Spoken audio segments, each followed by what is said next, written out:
वैगिरिनन्दिनि नन्दितमेदिनि विश्वविनोदिनि नन्दनुते गिरिवरविन्ध्यशिरोधिनि वासिनि विष्णुविलासिनि चेष्टुनुते भगवति हेशिति कण्ठकुटुम्बिनि भूरि कुटुम्बिनि भूरि कृते जय जय हे महिषासुरमर्दिनि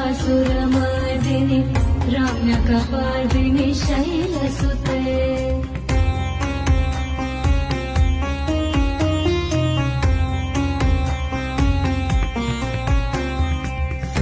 सुरवरवर्षिणि दूर्धरधर्षिणि दुर्मुखमर्षिणि हर्षरते त्रिभुवनपोषिणि शङ्करतोषिणि किल्बिषमोषिणि घोषरते।